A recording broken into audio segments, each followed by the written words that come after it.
मेरे हस्बैंड की kidney damage हो गई सी। तो दोनों किडनीज पूरी तरह से डैमेज थी। डॉक्टर ने क्या बोला था? ट्रांसप्लांट हफ्ते में कितनी बार डायलिसिस होती? दो।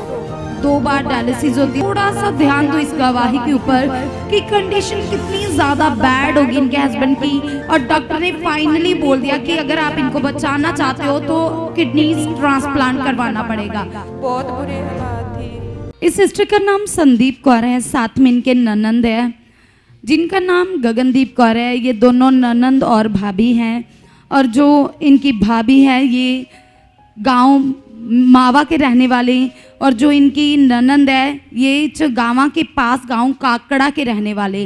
तो आज ये दोनों ननंद भाभी अपनी टेस्टमनी बताने जा रहे हैं। तो आइए सबसे पहले हम संदीप सिस्टर की टेस्टमनी को ध्यान से सुनेंगे। तो सिस्टर आप बताइए कि आपको कितने साल हो चुके सुखपारा नाम लिस्टी में आते हुए? जय मसीह दी पापा जी, जय मसीह मम्मा जी, जय मसीह सारी क्रिश्चियन सिस्टर। 5 साल। 5 साल हो चुके हैं। तो सबसे पहले हालात बताइए कि क्या कारण था कि आप निष्ठी में आए थे जब आपने प्रभु को अपने जीवन में ग्रहण किया? मेरे हस्बैंड की किडनी डैमेज हो गई सी। मतलब जो आपके हस्बैंड है उनकी किडनीज डैमेज थी। तो उस समय आपने बताया कि अभी आपकी शादी हुई थी, उस समय हालात आ गया। शादी को कितना समय हुआ था? 6 महीने। 6 मंथ हुए थे अभी। तो दोनों किडनीज पूरी तरह से डैमेज थी। डॉक्टर ने क्या बोला था? ट्रांसप्लांट, मतलब वो डायलिसिस होती सी ते ट्रांसप्लांट बोला था। हफ्ते में कितनी बार डायलिसिस होती? 2 बार।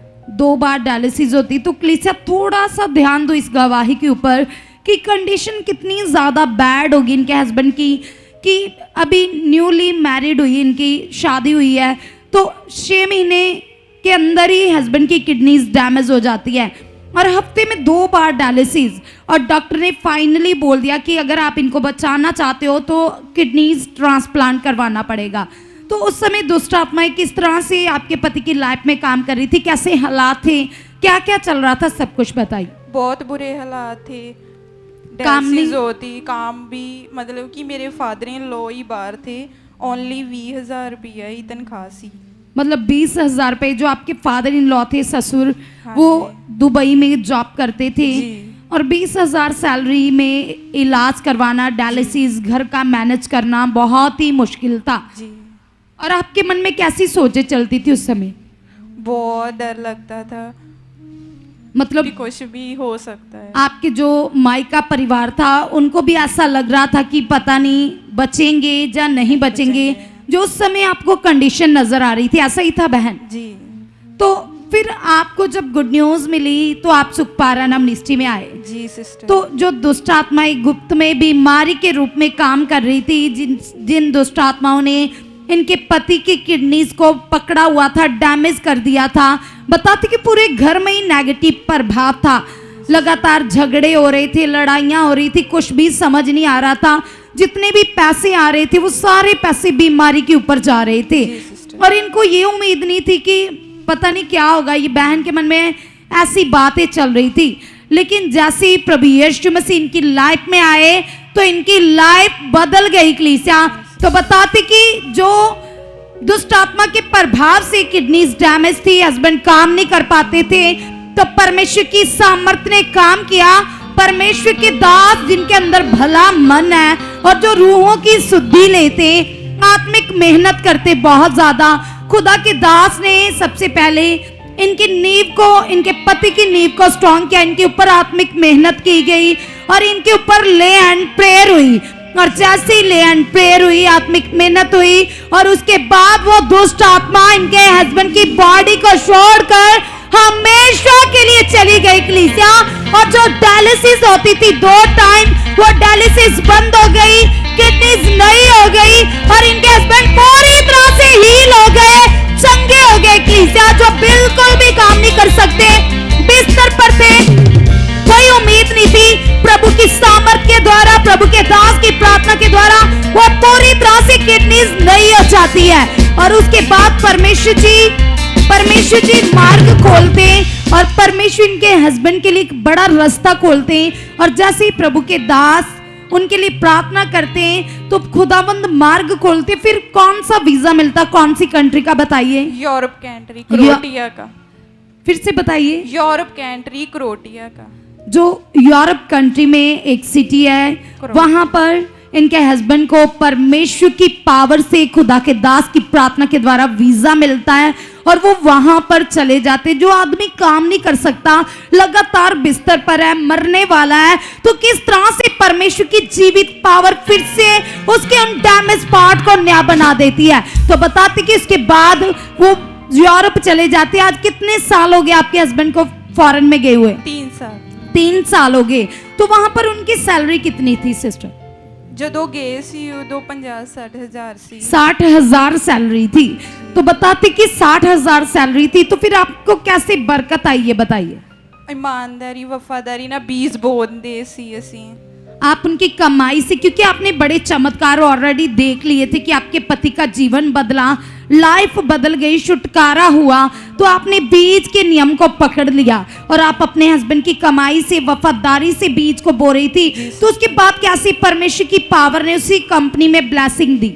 ਅੱਜ ਉਹਨਾਂ ਦੀ ਤਨਖਾਹ 1.5 ਲੱਖ ਆ। हालेलुया! तो कलीसिया, ये वो बरकत है, ये वो आशीष है जो परमेश्वर प्रभु यीशु मसीह अपने ऊपर विश्वास करने वाले लोगों को देते। तो आज इनके हस्बैंड की सैलरी 1.5 लाख रुपए, घर में बरकतें, ब्लेसिंग, आशीषें हैं। तो परमेश्वर ने इनके लिए किया। सब जन तालियां बजाइए इस गवाही के लिए। तो सिस्टर, आपकी बेटी की भी टेस्टमनी, इनकी बेटी जो इनके साथ में खड़ी है, कितने साल की है सिस्टर, ये बताइए? 3.5 साल ਦੀ। 3.5 साल की बेटी। सबसे पहले तो आपको उम्मीद ही नहीं थी कि आपका बच्चा हो पाएगा, ਜੀ ਸਿਸਟਰ। तो इसकी भी गवाही है, वो भी बताइए। ਇਹਦੀ ਇਹ ਗਵਾਹੀ ਹੈ ਕਿ ਜਦੋਂ ਇਹ ਕਨਸੀਵ ਹੋਈ ਸੀ ਉਦੋਂ ਹੀ ਮੈਨੂੰ ਸੈੱਲਾਂ ਦੀ ਪ੍ਰੋਬਲਮ ਵੀ ਸੀ, ਪੈ ਗਈ ਸੀ, ਤੇ ਇਹ ਪੀਜੀਆਈ ਹੋਈ ਸੀ। 9th मंथ में पीजीआई जाती रही सी। जैसे कि दुष्ट आत्मा का प्रभाव की वजह से जो आपकी प्रेगनेंसी थी, शैतान वो खराब करना चाहता था, तो इसी वजह से लगातार नेगेटिविटी काम कर रही थी। आपका विश्वास खराब हो, आपका मन खराब हो, इसीलिए तो आपके जो वाइट ब्लड सेल थे वो बहुत ज़्यादा कम हो जाते थे, आपकी तबीयत खराब रहती थी। तो जब 9th मंथ चल रहा था उस समय कंडीशन कैसी थी, थोड़ा सा बताइए। मतलब 9th मंथ तक मैं पीजीआई जाती रही, मैं प्रे ਦੇ ਵਿੱਚ ਬਣੀ ਰਹੀ ਸੀ, प्रॉब्लम कोई नहीं, बस सैल ही नहीं सी बनते मेरे। मतलब वो ट्रीटमेंट कंटिन्यू चल रहा था आपका? ट्रीटमेंट चल रहा था। डॉक्टर को भी समझ नहीं आ रही थी कि ये क्या हो रहा है। वो सेल चढ़ाते थे, फिर से कम हो जाते थे। कितनी बार ऐसा हुआ? मतलब मेरे वादे ही नहीं सी सैल, सिर्फ 4,000 26,000 इन्ने की ਹੁੰਦੇ ਸੀ बस। और ये बच्चे के लिए भी खतरा था और आपके लिए भी खतरा था। ਇੱਧਰ ਹਸਪੀਟਲ ਵਾਲਿਆਂ ਨੇ ਬੋਲਿਆ ਸੀ ਕਿ ਇਹਦੇ ਫੇਫੜੇ ਵੀ ਖਰਾਬ ਹੋ ਸਕਦੇ, ਕੁਝ ਵੀ ਹੋ ਸਕਦਾ ਹੈ, ਤੁਸੀਂ ਪੀਜੀਆਈ ਲੈ ਕੇ ਜਾਓ ਇਹਨੂੰ। तो फिर पीजीआई में बहुत सारा रुपया खर्च किया जी, और जैसे ही प्रभु के दास प्रार्थना करते फिर से चमत्कार होता है, वो सेल पूरे हो जाते हैं और बच्चा सही सलामत बोर्न हो जाता है, पैदा हो जाता है। जो इनकी बेबी गर्ल, जब परमेश्वर ने इन्हें बड़ी बरकत दी, बड़ी आशीष दी, कलीसिया, ये परमेश्वर ने बड़ी बड़ी टेस्टमनी इनकी लाइफ में बनाई। तो उसके बाद सिस्टर, इस बेटी की लाइफ में भी एक बहुत ही खतरनाक सीरियस हालात था, उसके बारे में बताइए। ਸਿਸਟਰ ਇਹ ਜਦੋਂ 2.5 ਸਾਲ ਦੀ ਸੀ ਨਾ, ਤੇ ਇਹ ਜਦੋਂ ਵੀ ਟਾਇਲਟ ਜਾਂਦੀ ਸੀ ਨਾ, ਇਹਦਾ ਟਾਇਲਟ ਪਾਰਟ ਬਾਹਰ ਆ ਜਾਂਦਾ ਸੀ ਜਦੋਂ ਵੀ ਜਾਂਦੀ ਸੀ। तो प्लीज से थोड़ा सा ध्यान दो, ये छोटा बच्चा, इतनी भयानक बीमारी, जब भी टॉयलेट जाती थी टॉयलेट पार्ट बाहर आ जाता था। तो कितने साल से ऐसा चल रहा था? ਮਤਲਬ ਪਹਿਲਾਂ 2 ਸਾਲ ਤੋਂ ਹੀ, ਮਤਲਬ 2 ਸਾਲ ਦੀ ਜਦੋਂ ਥੋੜਾ ਹੀ ਬਾਹਰ ਆਂਦਾ ਸੀ। ਇੱਕ ਦਿਨ ਜਦੋਂ 2.5 ਸਾਲ ਦੀ ਸੀ ਤੇ ਮੈਂ ਆਪਣੀ ਨਨਦ ਕੋਲ ਗਈ ਸੀ, ਤੇ ਉੱਥੇ ਇਹਦਾ ਕਾਫੀ ਜ਼ਿਆਦਾ ਬਾਹਰ ਆ ਗਿਆ, ਤੇ ਫਿਰ ਅਸੀਂ ਹਸਪੀਟਲ ਲੈ ਕੇ ਗਏ। ਫਿਰ ਡਾਕਟਰਾਂ ਨੇ ਇੱਕ ਹਸਪੀਟਲ 'ਤੇ ਜਵਾਬ ਦੇ ਦਿੱਤਾ ਸੀ, ਉਹਨਾਂ ਨੇ ਕਹਿੰਦੇ ਕਿ ਇਹਨੂੰ ਸ਼ਹਿਰ ਲੈ ਜਾਓ। ਫਿਰ ਦੂਸਰੇ ਗਏ, ਫਿਰ ਮੈਂ ਮਤਲਬ ਰੋਈ ਜਾ ਰਹੀ ਸੀ, ਫਿਰ ਮੈਂ ਚਰਚ 'ਚ ਫੋਨ ਕਰਕੇ ਪ੍ਰੇਅਰ ਵੀ ਕਰਵਾਈ, ਤੇ ਚਲੋ ਇਹ ਠੀਕ ਹੋ ਗਈ। ਫਿਰ ਸਪੈਸ਼ਲਿਸਟ ਡਾਕਟਰ ਨੂੰ ਦਿਖਾਇਆ, ਉਹ ਕਹਿੰਦੇ ਕਿ ਇਹਦਾ ਤਾਂ ਇੱਕ ਹੀ ਹਾਲ ਹੈ ਕਿ ਆਪਰੇਟ ਹੋਏਗਾ। ਤੇ ਬਾਅਦ ਵਿੱਚ ਜਦੋਂ ਅਸੀਂ ਘਰ ਆ ਗਏ ਮੈਡੀਸਿਨ ਵਗੈਰਾ ਲੈ ਕੇ, ਫਿਰ ਮੈਂ ਪ੍ਰੇਅਰ ਪਿਲਰ ਦੇ ਵਿੱਚ ਬਣੀ ਰਹੀ, ਮਤਲਬ ਸੰਗਤੀ ਜਾਣ ਕੇ ਮਾਰਕਸ ਪ੍ਰੇਅਰਸ को रिसीव करती रही। ਅੱਜ ਸਾਲ ਹੋ ਗਿਆ, ਇਹਦਾ ਕਦੀ ਟਾਇਲਟ ਪਾਰਟ ਬਾਹਰ ਨਹੀਂ ਆਇਆ। हालेलुया! तो कलीसिया, ये वो पावर है, सामर्थ्य है जो आप अपनी खुली आंखों से देख रहे हो कि परमेश्वर कितने सामर्थ्य कामों को करता है। बताते कि जो प्रेयर पिलर खुदा के दास के द्वारा, आत्मा के द्वारा रखी गई, जैसे ये रिसीव कर रहे थे, वफादारी में बने हुए थे, तो आज 1 साल हो चुका, बच्चा पूरी तरह से फ्री है, परमेश्वर ने इतनी बड़ी बड़ी गवाहियां जो इनकी लाइफ में बनाई, बड़े बड़े मिरेकल किए, तो सब जन एक बार जोर से तालियां बजाते हुए तारीफ करेंगे इनकी टेस्टिमनी के लिए। अगर आप भी ऐसे ही एक बड़े छुटकारे को लेना चाहते हो तो आप हमारी स्क्रीन पर दिए गए इन हेल्पलाइन नंबर्स पर कॉल करके यहाँ चर्च में आ सकते हो, ताकि आप लोग भी अपनी बड़ी चंगाई और छुटकारे को पा सकें और बड़ी आशीषों को ले सकें। प्रभु आपको भी बड़ी गवाही के साथ खड़ा करेगा।